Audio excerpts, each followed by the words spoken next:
I'll leave you with a cliffhanger, and I'm gonna officially kick off this presentation. So, hi everyone, and welcome to the fifth iteration of the AGIA Educates Summit. We're going for a whole week this year, and so today we have arrived at day 4. And before I go into what to expect today, I'd like to acknowledge the country on which we meet. Today I come from the land of the Komomeri saltwater people of the Yugambeh language region, and invite you to think on whose land you are residing on from your location. Sovereignty was never ceded, and the lands have always been and always will be Aboriginal land. I pay my respects to elders past and present, and extend my welcome to any Aboriginal or Torres Strait Islander people joining us today. So, welcome. For those who don't know me, my name is Jens. I'm AGIA's Director of Industry and Member Relations, and for those who don't know AGIA, we're the peak industry body for the video games industry here in Australia. The focus of this year's Educate Summit is on human skills. So what are the attitudes and mindsets the Australian games industry wants to see from junior talent? It is, after all, not just about your portfolio. And today we are joined by Luke and Leigh from Riot, who are going to talk about curiosity and growth mindset. So curiosity may have killed the cat, but it will get you into the games industry. Yes, that is a dad joke. I apologize. Luke and Leigh will elaborate on the importance of showing curiosity and a growth mindset by engaging in personal projects or exploring new technologies. Before I hand over to them, I would like to sincerely thank the City of Port Phillip for generously supporting and sponsoring this event, and the PlaySide Studio Tour that concludes this week. That's happening tomorrow, and for those who can't make it, we will record the talks that are given there. So if you can't make it to Melbourne, if you couldn't get a ticket, don't worry, we'll record all of that, spread the love, and make it available later, so keep your eyes peeled. You are, at this stage, probably very familiar with the format of these webinars, but just in case you're not, our speakers will do a presentation, and there will be an opportunity to ask questions. Now, if you would like to do that, please do that via the Q&A function at the bottom here of Zoom. You see a little Q&A button there. Please use that as opposed to the chat, because it makes it much easier for us to track the questions. We can mark them as answered and so on, and are less likely to lose track. Well, that's it from me. So, Luke and Leigh, thank you so much for making yourself available, and over to you. Thank you. Thank you very much. Okay. Well, can we get on with this one? Yes, let's go. So, hi everybody, my name is Leigh Harris, and as it says on the screen, I am a designer, and this is Luke Ledwich, who is an engineer. And we were given the task of talking about curiosity and having a growth mindset for this talk. And so what we thought we'd do is sort of split the talk in two. So we're going to have Luke present for the first 20 minutes, and then I'll talk for the next 20 after that. And then at the end, we should hopefully have another 20 or so minutes left over for questions. But before we jump in case there's anyone who doesn't know what the term growth mindset means, you might have seen it floating around on a LinkedIn or something like that. When people talk about growth mindset, what they're talking about is somebody who's adopted a position of always trying to grow in some way. So that's what we're going to be covering and talking about today. I will hand over to Luke to kick things off. All right. So we are going to talk about curiosity first. And what generally comes to mind when thinking about curiosity is this wonderful saying, and it's usually a virtue that is viewed with some reservation, primarily because look what it did to the proverbial cat. However, it's not often that you hear one of the older and longer versions of this saying, which is curiosity killed the cat, but satisfaction brought it back, which is a pretty big twist on the meaning of the saying. For one, the cat's okay, which I'm a cat person, so I can get really behind this version. But it's still a cautionary tale. But what the second part really implies is that there can be great rewards in being curious, and the risk of seeking those rewards may be worth it. So what I'm going to do today is to dig in and show you how being curious can help you succeed at being a game developer. So curiosity generally grants knowledge. Now, if we're going to follow our quotes here, we know that knowledge is power, and power tends to corrupt, and it gets pretty dark pretty quickly. So let's roll back to the first part of curiosity granting knowledge. I, for one, adhere to the philosophy that the pursuit of knowledge is always worthwhile, regardless of the topic. However, I'm realistic enough to know that not all the knowledge I acquire is useful in a moment or ever. And it's rare to find a piece you can action immediately. And while it's not always actionable and you don't always benefit from it off the go, it can also fill your head, make you confused, and generally just distract you from what is important at that time. Even then, with that advantage, I found that being curious has yielded me information that has been very actionable and very valuable. And I used to see this in my job all the time. It's a little bit harder now, which I'll go into, but the water cooler talk of yore was an amazing opportunity to learn what someone else was working on.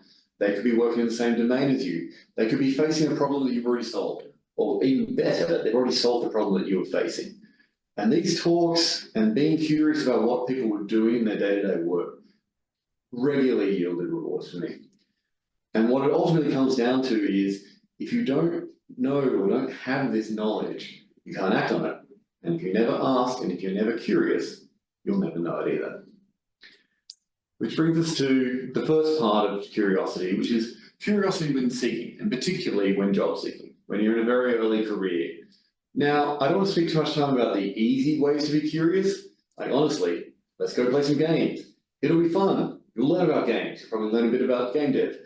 You're probably highly interested in games, which makes being curious about them easy. It makes it easy for you to jump from a game to look at a mechanic, to go and look at a deep dive or some other piece of content. But this is easy because you're interested in it. But what if you're not interested in it? What if it's boring? What if it's something you don't know? What if it's something that could help you get a job, which you probably don't know and is boring? This is when you're not naturally interested in these things, so it's very hard to be curious about them. So it's going to be a common theme in the following slides, is that curiosity doesn't stand alone. It's not enough. The other two virtues that really back it up are bravery and resilience. It's often not easy for people to ask questions, to pry, to go beyond their comfort zones. And let's be honest, if you're being curious, you will be off in unknown and unfamiliar territory. That takes bravery. And also being curious, as I said, rarely is a single burst of activity that yields reward. It's often being curious generally, and eventually something will come along and you find it. It takes resilience to, again, be brave again, so you can then be curious. And coming back to being how this will help you in game dev, is I want to sort of ask 3 questions that I think you should ask yourselves. The first one is, have you talked to a hiring manager in your discipline? It's very hard to know what it takes to get a job or to apply for it, and it's very rarely written down. But the one person who does know about it is the person who's hiring for that position. And I'm pretty sure that knowledge is very relevant and very actionable if you want to get a job in games. And again, this can be a daunting prospect. This is where the bravery comes in. You may need to talk to a stranger. Now, there are many ways to do this, but one of the most, it's not even easiest or simplest, it's just very logical, is go where the hiring managers are, and in an environment when they are prepared and willing to talk about what you're interested in. In this case, at a webinar about being curious, or at a university-sponsored event, or a game jam, or any of these events where an industry person might be present and are probably in the mood and the mindset to engage with the community. I do this regularly, and these are perfect opportunities to reach out to me and talk about what you are interested in about being in games. So, second question is, do you know the values of your target company? This differs wildly from company to company and is very worthwhile knowing before you apply. For one, this knowledge will help you decide if you want to work for them, because their values should be your values. And the flip side, this will inform you about what value you need to present and push and put forward and show to them that shows you align with them. For example, Riot Games aspires to be the most player-focused games company in the world.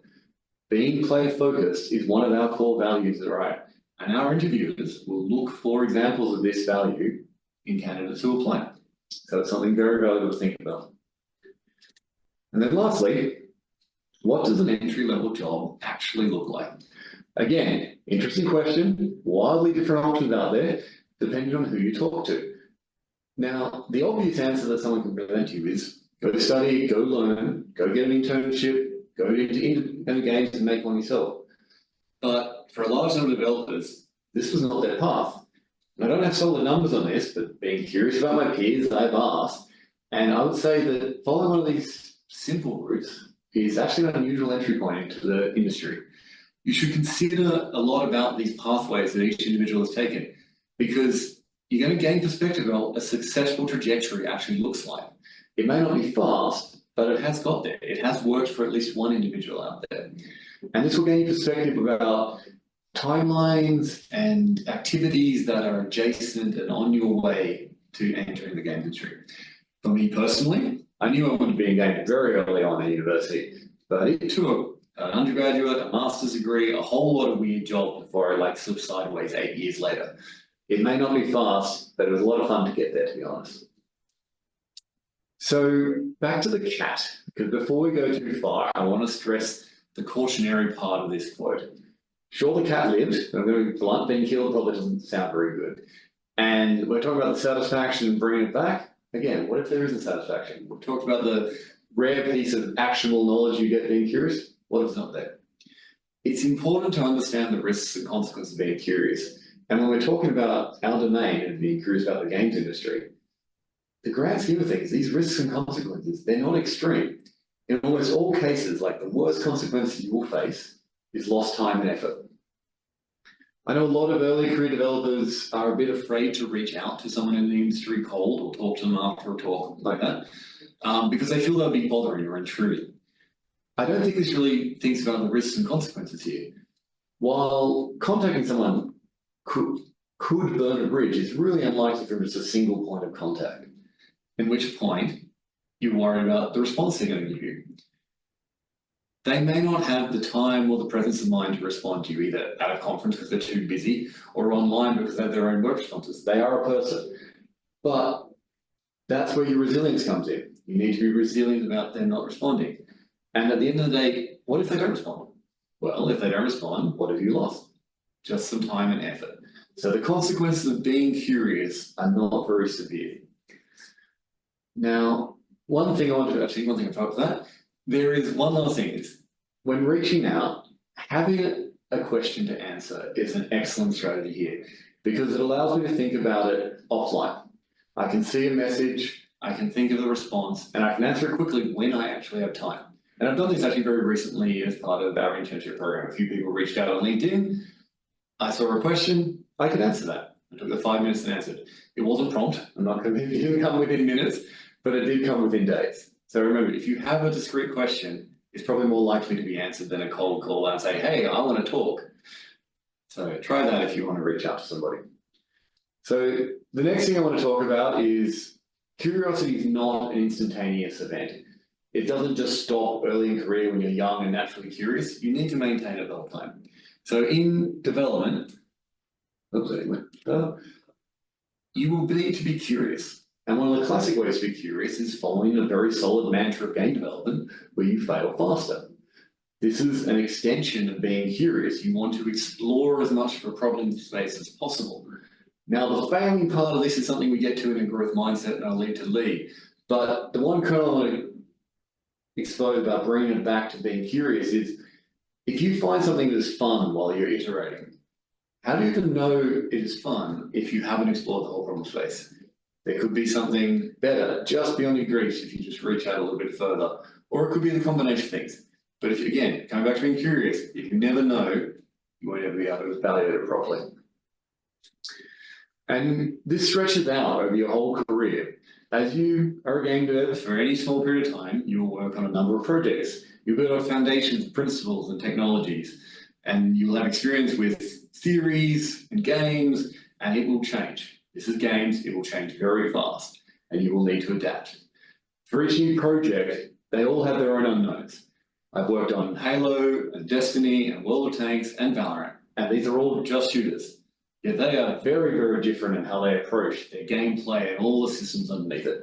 Each time was an exercise in curiosity to figure out how they worked. And that's just the game. Then it's the technology underneath that will change. Unreal just released a new major version. UE5 is on its way.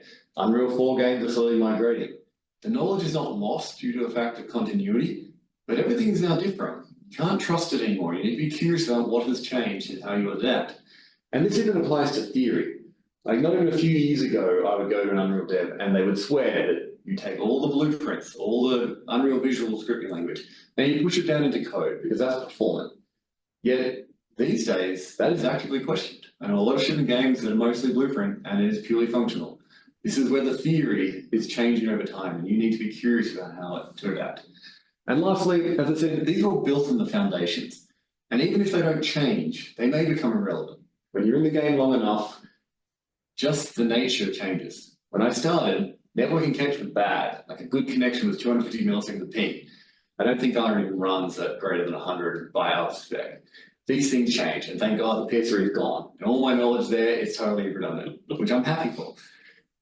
But it brings out one of the strongest parts of being curious and being young, is someone has to ask why the Emperor has no clothes. You're probably not the only person wondering why the Emperor has no clothes and there's a naked person running around. But do not underestimate one of the great powers of being fresh and outside a problem. It allows you to observe things as they are, not how they got there. And this doesn't mean you challenge everything and immediately throw away all the knowledge and experience that other people have come before you have earned, but it's beneficial to be curious. Again, back to risk and consequences. There is little harm in asking why a certain technique was used. You'll probably learn a lot of context and people will probably be free to help you. And at best, they might actually think about what they did. They might actually look at it and think, oh, wait, maybe we don't need this. Maybe I can wear pants. That could be a way to improve. And it's hard to ask those bold questions, and it's even harder for the person you're going to ask them themselves, which comes to the really big part of being curious is you need to point that inwards. You need to query and challenge what you personally take for granted. And this is where the intersection of curiosity blends very much into a growth mindset. And I'll hand off to Lee to finish this. All right, thank you very much. Nice to be right there. Following on from what Luke's talking about, I want to talk a little bit about an inwardly focused kind of curiosity. And I wanted to try and make this as tangible for people as possible. So I thought, okay, when is it time that this stuff's actually going to matter? Because I figured if I was waffling on about how important it is to try and grow as a person, then people would immediately tune out because, let's face it, I think a lot of you are looking at your second screens right now. I can see you. So I wanted to talk about the job interview process. I'm going to lean on that quite heavily. This is something people will ask you quite a lot at the very beginning of a job interview. Tell me about yourself. And one of the big mistakes I think a lot of people make at this point is to sort of flounder for a second and go, well, I started working at EB Games, or whatever it might be. They'll talk about all the things that they've done up to this point. But that's not what people were asking. What they were saying was, tell me about yourself. They want to know about you, about who you are, about what you value, what you care about, what motivates you, and that sort of thing. But it can be a pretty tricky question to answer. So you kind of have to understand yourself. So there's a few key things you're going to need to do. So the first thing is you're going to need to be humble. So that's a really important one, and there's a reason it's at the top, is that in order to have any kind of mindset where you're curious, you have to be willing at all times to acknowledge that you don't have all of the information, whether that's about something external or internal. You need to always be thinking, I have a lot to learn at every point. And you need to be wanting to do something about that, aim to grow. So if you're not coming at it with purpose and saying, yes, I'm humble, but I'm humble and that's it, then you're just someone who has low self-esteem. You want more than that. You want to say, I am humble because I'm on my way up something. I'm climbing a mountain. I'm trying to grow in some way. You need to be conscious about that decision. But part of that growth is you need to take criticism and feedback on board. And that's really tricky. When someone tries to give you criticism, it's really easy to just get defensive and shut down what they're saying. But a huge part of being humble enough and knowing that you're trying to grow is to hear that criticism and try and figure out what you could do better next time. And the last one, which is one I'll try and focus on a fair bit in this talk, is to recognize moments of potential growth. I'll talk about what that means in a second. So, how on earth do you do all of that? I've just said, what do you do? And I've listed a bunch of stuff that might be tricky. So let's get into a little bit more detail. Everybody here is either a game developer or an aspiring game developer or in the wrong room.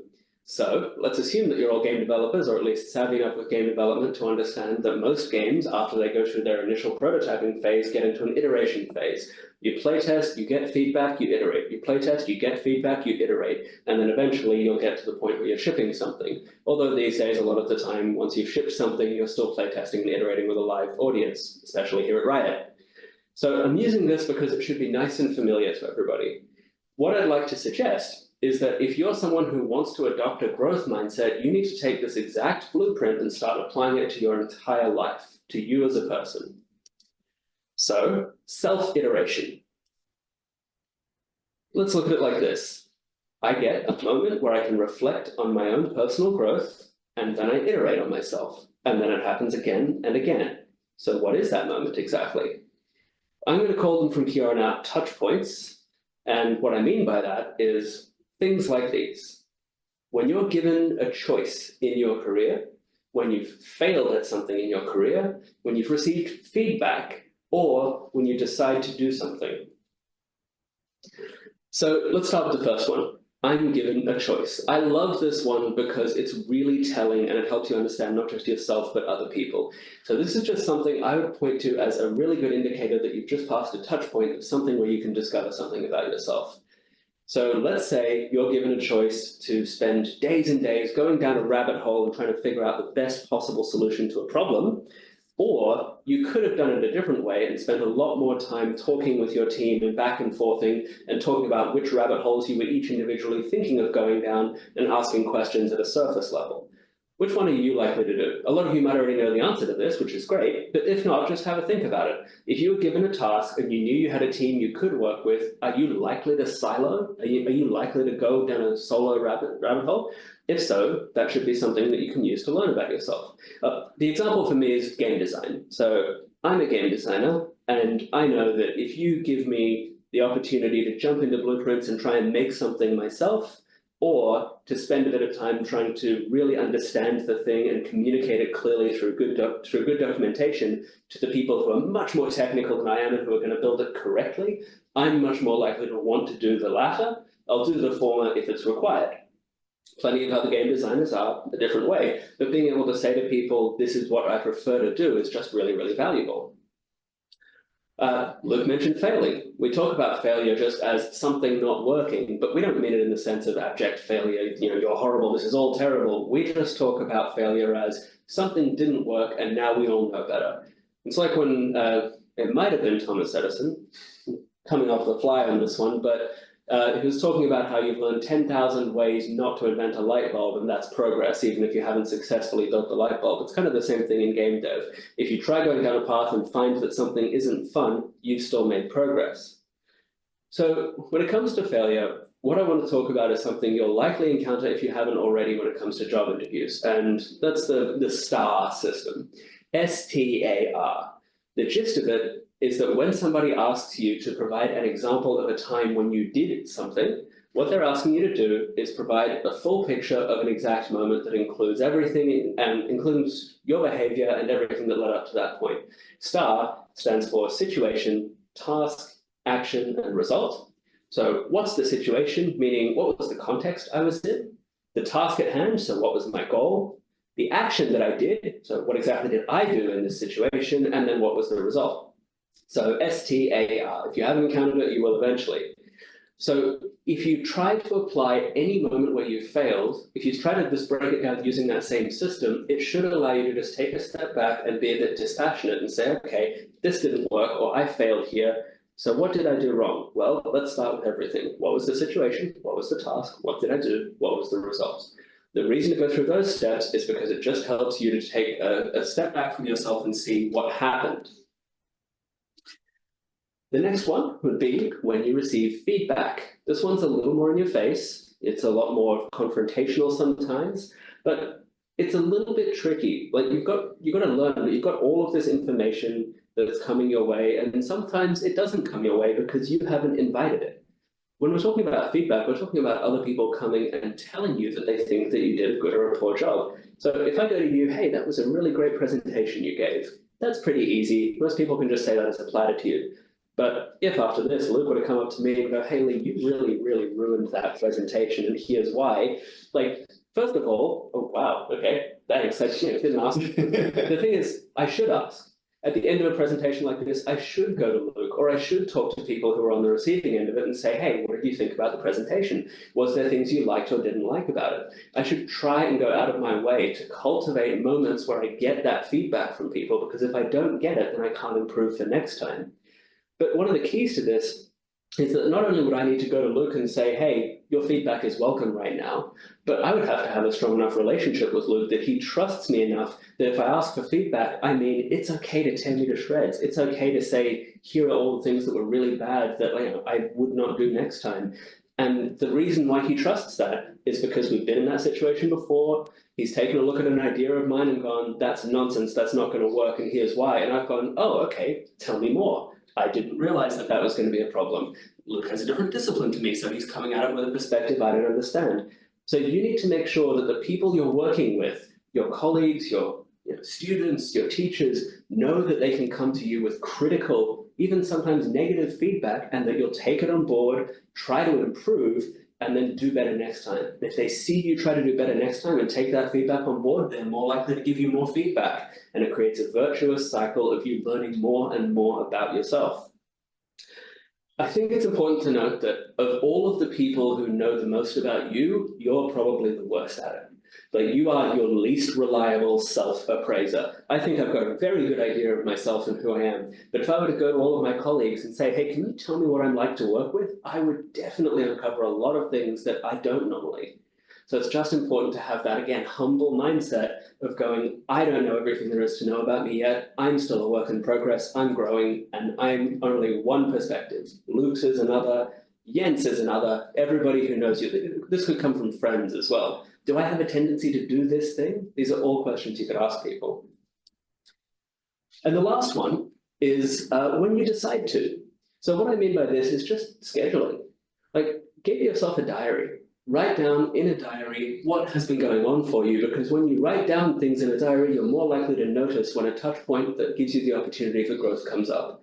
Or you could set yourself a calendar reminder. Once every month, I'm going to reflect on the last month and find out whether, and just think about all the things that happened and try and think, is there anything where I could go to somebody and ask for feedback? Or is there any point I want to meditate on where I made a decision? Like I was saying before, that choice point.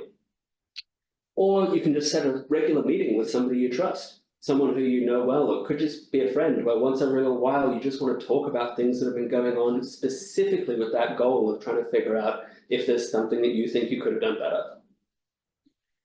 better. So all of that is sort of driving at the what. So with the touch point, we're saying, what was the situation? What was the task I was given? What was the action I was doing, and what was the result? And those are all different ways of thinking about how to figure out what has just happened. But that is far from all of it. So we're talking about behavior. What did you do in a situation? And the thing to try and figure out is, like, well, what exactly did you notice about your behavior? And what does that say about you?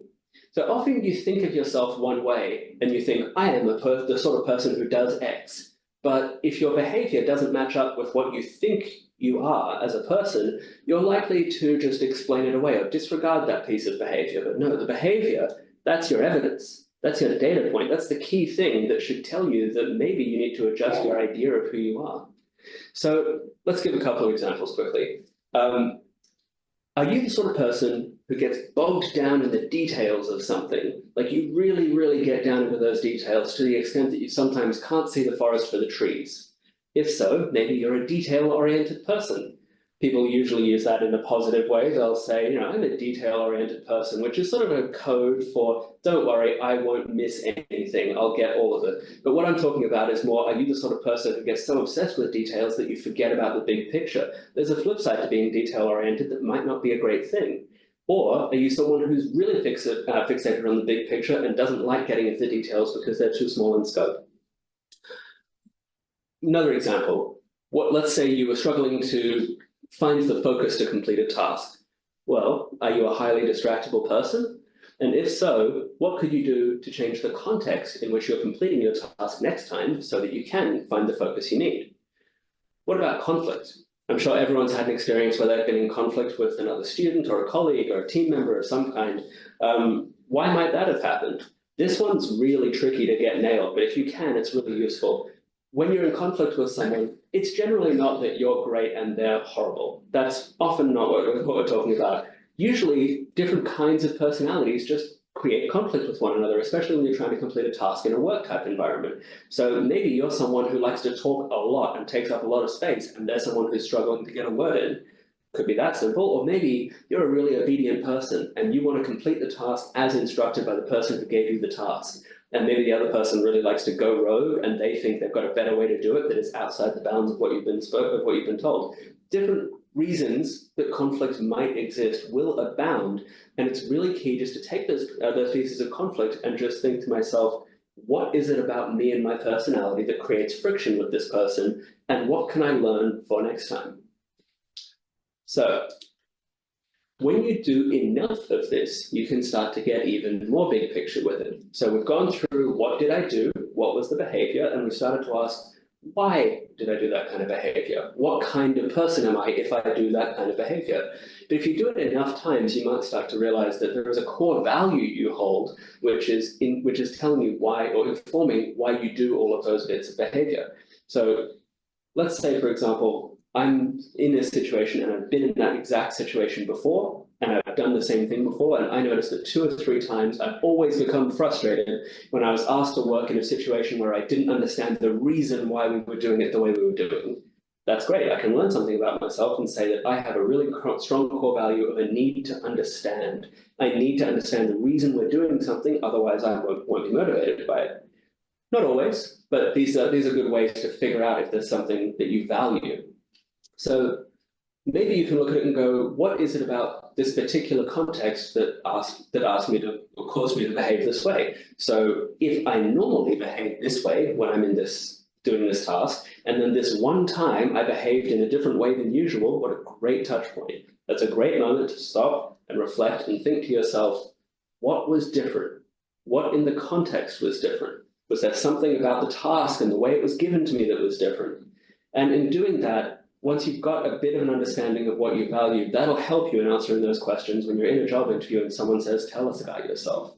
You can start to say, I'm someone who really believes in this, or I really care about that.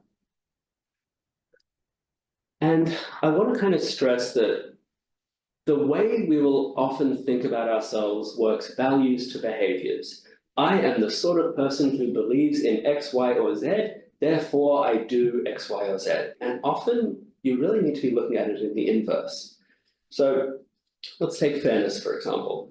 Let's say you're someone who really believes in fairness, in everything being fair for everybody, and you're at work and you see a reward that's getting doled out consistently to a certain group of people and not to other people. You find it deeply, deeply distressing. That might indicate to you, hey, if I'm being really, really distressed by this, maybe I'm someone who cares about fairness a lot. Or if you see it happening and you're like, whatever, sometimes favoritism happens and you don't care, maybe you don't care about fairness that much. But think about it and ask yourself if that's you. You might see similarly someone receive a lot of blame for a failure when you don't think that they were at fault, or you know they weren't at fault. And again, how strong is your reaction? If it's really strong, maybe you value fairness a lot. And it might lead to that conclusion, but you might find yourself in a situation that contradicts that. So let's say you've been through these situations, you think fairness is really, really important, and then all of a sudden several people get reassigned to different projects or different departments within the same project, and you think that the way that they got given the move was unfair. You thought that that was really terrible. However, you're kind of okay with it. And you look at it and go, well, why? And you realize this new structure, these people being in this place is what's best for the game. So maybe you've just discovered that, yeah, you value fairness quite strongly, but if the quality of the game is at stake, and that's what you're witnessing the unfairness in order to get to, then maybe you're kind of okay with that, or the health of the studio or the company.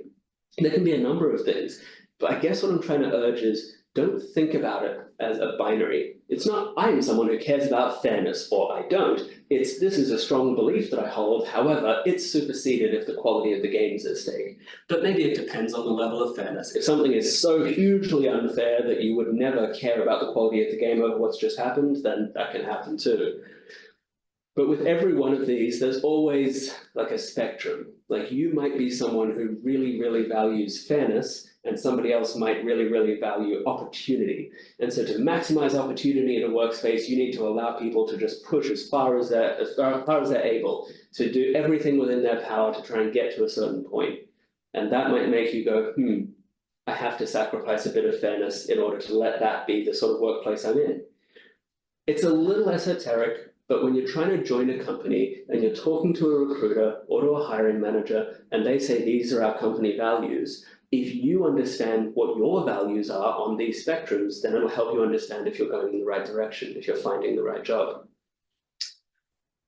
So let's go back to this again. So we've gone into the what. We've gone into the why, so what are the values that are driving my behavior? And then off the back of this is the iteration phase, which I won't go into in detail, but suffice it to say, it's to change. I want to do something differently. I want to seek out this context or avoid that context, or I want to look out for this situation because I know that it might be a problem. And now let's try and sort of bring this all together, as well as I have 2 slides that I couldn't fit anywhere else. This is what I think an example of good might look like if you've really done a lot of self-discovery.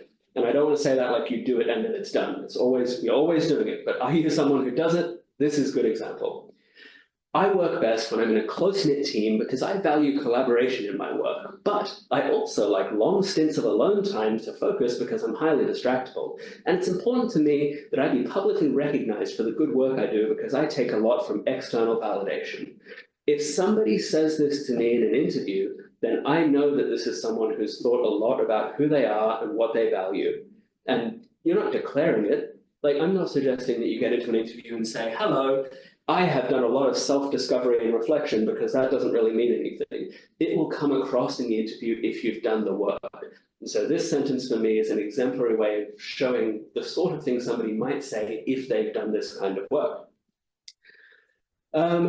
So the last 2 things, these are just sort of asides. One is that I'm a people manager at this point in my career. So I will get asked, what kind of manager are you? And it's a similar kind of thing where people just come to me and they want to know what style of management I have because they've got a style that works best for them. And it's a really similar thing. So I thought I'd draw this parallel. I refer to my management style as highly individualized. So I try to learn a lot about what the individual needs are of the people that I'm managing, and I try and figure out if there's ways that I can bend processes or make exceptions in order to accommodate those people. However, that's quite time consuming. It does take me a lot of time to really unearth what somebody else is about and figure out what they need. And sometimes they don't even know what they need, and it takes a lot of digging to get there. But that's how I would describe my management style. There are plenty of other people who might try for something that's valuing efficiency a lot more, and they want to make sure that everybody hits a certain standard in a certain way and follows the same kind of processes and doesn't like having to go out of their way to make exceptions for people. And the reason isn't because I'm right and they're wrong. The reason is because they want to do something that will keep the management as light as possible. Some companies want really heavy management with a lot of people being a lot more involved, and other people want things that are just really light and let people get on with it. So what kind of place are you joining, and what kind of style do you have? The last one is don't be vague. I sort of touched on this before, but to give you one concrete example, if you were to say, I'm resilient, what exactly would that mean? So I think Luke talked about resilience earlier. Maybe I think that I mean I can roll with the punches so much that if I hit a huge obstacle in the middle of the day, I can brush it off, go into my next meeting and be fine. Maybe what I mean is if I hit a huge obstacle, I need to go home and I need to just take the next day off to think about it, but then I get back up and I'm fine. Both of those examples are something where I think you could reasonably point to them and say, this is a person who's being resilient. But you can see what I mean when I say that it doesn't necessarily cause you to think the same thing that it caused me to say, it. So if you're going to use a word like resilient, what I urge is that you think of an example. So if I were to say to you, I'm really resilient because I can point to an example where I did this bit of behavior and this was the result it had on me. I got to the end of all of that and then I got back up again. You now know what I mean by resilient. So a lot of the words I've been using, especially when it comes to values, are a bit vague. So just be careful that when you use a word like I care, what does that mean? I'm passionate. Everyone uses that. Don't use that, in fact. So many people come to me saying, I'm so passionate. You and everybody else. So what makes your passion different than other people's? Like, if you're going to use a vague word, try to couple it with some behavior that clearly indicates what you mean by the use of that word. And that brings us to the conclusion. So again, I just wanted to reiterate, it's really, really important that you be humble, not just right now, but all the way through to the end of your career. You need to be constantly learning, and to do that, you need to want to grow. You need to be aware that you don't know everything, and you need to be asking others to help you grow along the way, and then really, really listen when they do. Thank you very much. So I think that brings us to question time. Yes, it does. Thank you very much indeed. That was a fantastic presentation. And Thank I you think, for you know, not a problem. I hope it helps you grow and stay humble. In all seriousness, that was really great. And I think there are also some themes reflected here that we've seen in previous presentations. You know, I think the importance of self-reflection, the ability to learn, the ability to liaise with others, to, you know, ask for help, and you know, yeah, embody those qualities is something we've seen in other presentations as well. So we have an opportunity now to ask some questions. You know, the anonymous attendee, I think we've touched on that. Would you recommend, how would you recommend we talk to hiring managers in the discipline? Is it email? Is it game jams? In person is always the best. Like, it is very easy to come up one of these events and say hello, introduce yourself and ask a question. You can probably ask a couple. LinkedIn is something I respond to. I'm publicly on LinkedIn. It says I work for Riot. It may not explicitly say I'm a hiring manager there, but I will respond to it. Like I said, not promptly. If you have a specific question that's easier for me to answer, but feel free to reach out. I generally don't accept blind requests that don't come with at least a question or someone I've met in person, because I try to keep my network to people I know. But I will totally answer a question if it's there. I can have the time. Yeah, thank you. Any other questions, comments, praise, criticism? Well, maybe while we wait, one other point to hammer home that Luke just alluded to is that when people reach out to you, one of the things that they often ask is, hey, how do I get a job? And it's a very big, very open-ended question, and it's not one you can easily answer. And in an environment where it's very competitive and a lot of people are trying to get these same roles, it can also come across as a little, like, I don't know, ignorant. Like, it suggests so much about what you don't know that it can be a little bit off-putting. So what I'd suggest is when you're trying to talk to anybody, whether it's a hiring manager or a recruiter, or you're reaching out to somebody who works at a particular company, have a particular question in mind. So, like, if you were to come to one of us after this talk and say, hey, I have a question. You said this at this particular point. What exactly did you mean? That's much, much better than just coming up to us with something generic. Like, demonstrating that you're asking us a question with intent would be really, really good, whoever it is that you're talking to. Yeah, I think that's a really good point. I mean, it also, you know, can be ignorant of the fact that, you know, a lot of us are really time poor. And so if you ask a very open-ended question, it's kind of like, you know, I'm not really sure what to say here. There's so much I could say, and it's just like, you know, it's just sort of put it in the mental to heart basket. All right, we do have another question here from the anonymous attendee saying, thank you for taking the time and of the presentation, helped to understand growth mindset. Okay, well, that was praise. Very good. We still accepting questions. What would be needed for a resume for an internship? Excellent. What kind of internship? Doubling down on this, specificity is very important for applying for jobs. At the end of the day, you are applying for a very specific role. Regardless of what your background is or whatever it is, you will be expected to do X. So if the internship you're applying for is an engineering internship, even though you might be a generalist, you might have some design or art on the side, They want you to be an engineer, and that is what you're going to be evaluated against, and it's what you're competing against as well. So what would I recommend to be on an internship for an engineering position? Engineering skills. It would highlight them. And one of the key things you can do is you can read a job description. You can do this yourself, and then look at every point that they ask for and have an answer for it, either on your resume or in your cover letter. If you know this language, it'll just be on your resume. If you don't know this language, maybe you know something side by side, like they would like you to know Unity, but you know Unreal. You can easily say, I'm more familiar with Unreal, but it is also a modern game engine. It's very similar to Unity. I've done a little bit there, and I think I could learn. This answers the questions that the job description is asking. That's very good for your resume cover letter combination, that you answer everything that is very obvious, so that then later in the interview process, they will get into the values and evaluate the person and the match.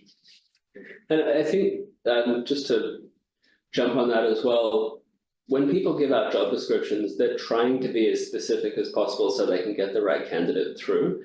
So they're not trying to be secretive and just put up, ooh, scary intern role. Like, they want to be open enough with you that your expectations will be set. The amount of time and effort that it costs to get somebody on board only to find out that their expectation for what the role was is different and they're not happy and they don't want to stick around is huge. So every single company is trying really, really hard to make sure not just that they hire people, but that they hire the right people for the role. So when you're taking a look at any role, you should be able to take a look down any job description and get a pretty clear picture of what they want. And to Luke's point earlier, if there's something in there where you're not sure, that's a great opportunity to go to the recruiter or the hiring manager or anybody that you're able to contact and say, I have a question. The job description says this in the bullet points. What exactly does this mean? I've done this. Is that similar enough? And I guess if you're talking, like, I'm from game design, so when I'm talking to someone about what I've done for a game design role, and it's in the context of them trying to figure out if I'm going to be suitable for what I'm about to do, they get very specific. So when you say, for example, I worked on a crafting game, cool. What exactly did you do on a crafting game? Were you the person who designed the crafting system for that game? Did you do the meta of like the levels and progression and all of that sort of stuff? If you can say, I've done 2D level design in a procedurally generated format. Sorry, I'm borrowing my own resume here because this is my first game. But if you say to someone, I've done 2D procedurally generated level design, that's a very tangible thing that I can point to. And if you're concerned about saying like, oh no, but this place does 3D level design, so I shouldn't put that on the resume, it still tells me that you're capable of doing a particular type of thing, so it's worth including. I would just go as far as to say, like, what systems did you design? If you've done a roguelike platformer, tell me you've done a roguelike platformer where you designed all of the combat yourself, and be ready to get specific about it. Not in the resume, of course, and I do urge that you try and like keep the resume as succinct as possible. Like, I've found it a little tricky in the past to update my resume to say, yes, I was working on a first/third person PvP 15v15 multiplayer game. Sorry, I left out free to play. But the thing is, all of those factors are kind of relevant. Like, my time at Riot came off the back of me doing that exact game when I was at Wargaming, and telling people I worked on a game that was those things. It's a bit of a mouthful, but it helps them really clearly understand what type of thing I was just designing for. And it does matter whether something was free to play or a prototype piece, something for your portfolio, whether it was a paid game, because those actually have huge impacts on the way you design a game. It tells people whether you're comfortable with that kind of environment or not. Anyway, sorry, that was a big rant off to the side, but hope it's helpful. Well, thank you very much. We do have a couple of more questions. Kat's asking, is it better to be a generalist or to be highly specialized in a particular area? And I think one thing to take into consideration here as well is, for example, the way Riot develops things as opposed to, say, an indie studio. Mm. Yeah, that's I've actually seen that question come up very recently in the panel I did, and there was two different answers based on who you asked. At Riot, as I said, you are there for a particular role, and it tends to be very specialized because we have a lot of people and we are all moving in one direction. You'll generally have an area of responsibility that's quite narrow. It doesn't mean being a generalist does not help you in that role, but you really need to show that you can do that role as well as all your other competitors, all your other people applying for this job. So Riot probably favors specialization for that specific reason, is that the eventual work will be quite specialized. Whereas the alternative question that someone, my peer, presented was, at a small independent studio, it is highly likely for developers to wear multiple hats. So you may be an engineer there, and they probably will hire you for an engineering role. But there's a solid expectation that might include a little bit of level design on the way to get it over the line. Maybe a bit of audio, a bit of art, whichever additional skills and additional hats that aren't being helped by that company, it would be much more advantageous in that scenario. So you will still need to do a job. You will still need to do a role within that job, which is specialized. But after that, your generalism can be highly utilized in an independent environment, or probably just supporting in a large AAA environment. Yeah, my time at Riot, for example, I've been very, very specifically focused on like the hardcore minutiae of gameplay design in an action combat environment.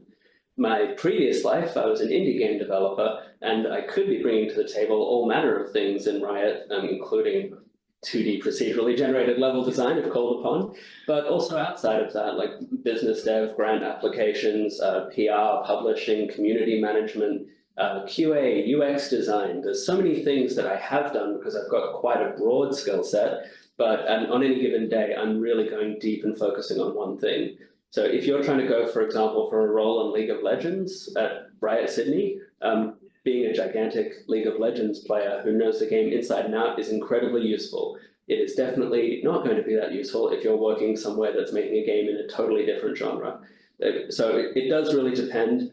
I am a little skeptical if I see someone describe themselves as a generalist on a resume. It tells me so little that I don't quite know what they're trying to say. So I would suggest that even if you do consider yourself to be someone who is like A-grade skill in one area and B-grade skill in several others, it's probably better to still highlight this is the thing I'm really good at and love doing, and then mention secondarily, these are also skills I have. I just find that easier to understand the shape of the person. Yeah, great. Thank you. I'm also going to put a link in the chat for the Agile Skills Matrix, which makes some of those expectations somewhat visible.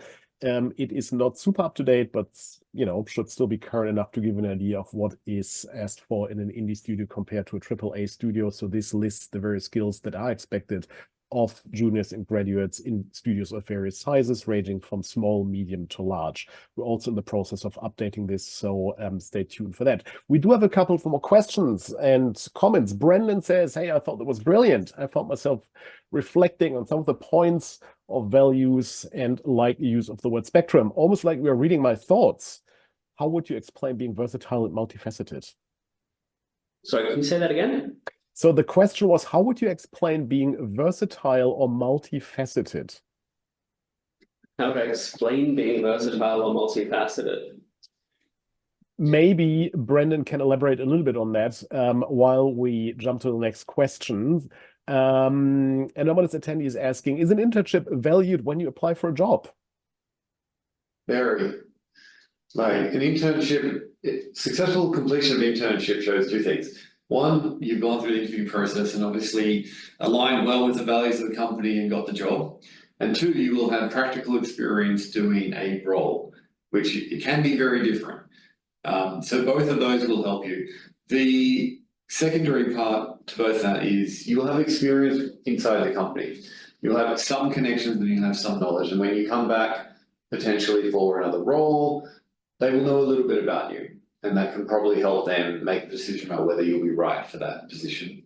I think here, internships, I think they vary all over the place, but an internship here is a 4-month, I believe, paid full-time position where you're doing the job of what a junior would be doing, but you're expected to have the amount of experience that an intern would have. You're probably spending just as much time learning and being trained by people around you as you are contributing to a project. But that's by design, like growing people into junior roles and then having an environment that has juniors who are teaching seniors and vice versa, because juniors will know all kinds of things that dinosaurs like us won't. Because it's a valuable thing for any organization to have people at all stages of their career. I just thought it's worth shouting out because I'm not sure if some people look at an internship and think that that means something where they're getting coffees and watching other people work. It is definitely not the case here. You would be actively working on a team with a goal. Excellent, thank you. All right, a couple of more questions. Ash is saying, thank you for the presentation. You mentioned one of Riot's values is being player-focused. How does this affect the way that you develop games? So it's one of those incredibly baked-in things where whenever we're making any kind of decision, we have to be thinking about what is going to create the most positive player outcome. And that sounds like it should be a given, but there's a reason why that's a mantra in Riot that actually means something, and it's because in a lot of places it's not as much of a given. Decisions might get made because this is expedient for now. You might make a decision on something because this is the way that we can see that will get us to the finish line while costing the least amount of money. And maybe something costing the least amount of money is going to lead to positive player impact, but a lot of the time a conversation about which path to take to get a problem solved here can be answered by somebody saying this is the one that will lead to the best player outcome. It doesn't mean that resources are limited. It doesn't mean that every single decision will just be, yes, we'll spend infinite amounts of money to make this one tiny little bit of the game, infinitely better. There are still like limits to do with that sort of thing, but it's something that requires us to examine everything from the player's perspective. Part of that is that if we are not actively putting ourselves in the shoes of our players, then we risk losing touch with what it means to be a player of our games. Like, what motivates them? Why do they find joy in all of our games? That's a mindset we want every developer here to have, so that they can, in a moment's notice, just put themselves into that perspective and say, I am now thinking like the player, this is what I should do. The answers come to you when you're thinking about the player, and we try to enshrine that in our core values. Excellent, thank you. Brendan is back, and he's saying, sorry if that wasn't helpful. Lee gave some examples of values. I have often seen these terms mentioned in job descriptions, and I wanted to hear your take. Okay, and the two that you mentioned before, the words were versatility and something else? Multifaceted. Right. So I think, I'm not sure if I use those two in particular, but I think that when people talk about being versatile, what they generally mean is that you're somebody who is a bit of a Swiss Army knife. Like, if you were to take someone like myself, for example, actually, I won't use myself, I'll use somebody else as an example. There was another game designer here who was working on some core gameplay stuff and needed for a little while to pivot and do some UX design. It is technically a different discipline, but this person happened to have at least a reasonable amount of UI and UX knowledge and could easily be plugged into either a UI or UX role if needed be for a short period of time. So if you were to say work on something and someone was to come along and say, we need you to do something else now, and you expressed a lot of resistance and there was a lot of friction in trying to get you up to speed and you weren't able to do that easily, that's generally what people mean. It's certainly valuable, but I wouldn't worry too much about needing to be the most versatile person on the planet. If you're incredibly good at multiplayer 3D level design, and you also happen to be really good at narrative design, and those are your two specialities, and you're really bad at everything else, that's okay. You don't need to, it's not like a most versatile wins situation, it's just one axis that people might have. Yeah, go into that a little bit. It really depends on the type of work you're doing. So I've worked in prototyping teams where being versatile and being flexible and being resilient, and the resilient of bouncing back from changes in the design on a given day were very valuable skills because the design would change every hour and every day. That does not mean the people and the engineers who are very focused and work well to a clear, definitive goal, they just don't necessarily work in that environment. So versatility is valuable in a highly dynamic, highly volatile environment. It's not so much of a benefit where we know what we need to do. There's a lot to do. It's a hard problem. Dig in. Versatility doesn't necessarily help you in that situation. So the team you're on, the company, the role, they'll all come into where your values are aligning with what you need to do. Well, thank you. There are a couple of more really good questions here. And Anonymous attendee is asking, what would you do to overcome imposter syndrome in order to better assess yourself? You figure it out, let me know. It doesn't go away. My answer to this is usually small wins and recognizing them. You talk about touch points. Getting positive feedback from people is very powerful. It helps a lot, and it helps with imposter syndrome. Just a little win of someone saying that was a good presentation does help. It does help nicely. That was a good presentation, by the way. Thank you. Fantastic. I'm not an imposter. Another question is, during the recruitment process and in the context of candidates selling their own skills and experience, how would you judge if someone is actually humble? I don't think it's something we explicitly look for in an interview, but I think when Luke and I were talking a little bit earlier on about self-awareness in the interview process, one of the things we agreed on is that we don't look for the most self-aware person and go, we should hire them because they are the most self-aware. But what we do is, if somebody seems really obviously not at all self-aware, like they demonstrate through their words that they might not have much of an understanding of where their strengths and weaknesses are, like, that's why those questions come up. We just want to know if you understand yourself well enough that you'll be able to change and grow with the environment. So in getting into humility, I think it's kind of related. Because I think if you're able to get into an environment and say, these are things I know myself well enough to know I'm really good at or really bad at or am working on, then it just demonstrates that desire for growth. A lot of companies might not look at it in the same way or use the same language that we do. We really want everyone to have this kind of growth mindset and to be trying to constantly better themselves. And I think that when people are asking about strengths and weaknesses, whether they realize it or not, they're kind of driving at the same thing we are. They're just using different terms. It's all related: humility, the desire for change, growth, self-awareness, that sort of thing. And yeah, are you self-aware is not a question you're ever going to be asked in an interview, but if you can try and be self-aware, it will come across. And so will the humility. I don't think, like, if you're self-effacing in an interview, that might be a problem. An interview is generally a place to be pretty full of yourself. Like, that's the place to really talk up your achievements. So I wouldn't try to deliberately go out of your way to be extra humble in an interview. I don't think it gives you extra points. Yeah, I think being honest will show you're humble. If you say you did a thing and you can show you did a thing and that was the full scope, you wrote a game, great. You didn't write the next game that changed the world, or maybe you did, in which case you should say it and it would be obvious. But being honest comes across, I think, and it shows the humility. Yeah, especially if we're talking about students who are going in for an internship for the first time. You know, tell us about yourself and what you've done. You probably don't have that much you can point to yet because you're so early in your career. So if you just, without shame, just tell us these are the things I've done, and not say it's not very much, but like it's actually really, really big because it's huge if you think about it this way. Just tell us what you've done, and I think it'll come across well. Yeah, great, thank you. Jammer is asking, early in the presentation, you mentioned that it's harder to be curious about things that we're less passionate about. Do you have any suggestions for how to be curious about things that we are less passionate about? I think this is the part where you need to be resilient. You need to do something that you might not want to do. If you can embrace the process that reading about something, you're going to get some value out of it, but you need to read, and it might be very dry, the language might not be there. That can help. Like embracing folding the laundry. If you commit to folding the laundry, it's far more enjoyable than resenting it every 5 minutes. But it is hard to be interested and curious about something that's boring. It's one of the things that comes with it. So you might, I don't know, you have anything?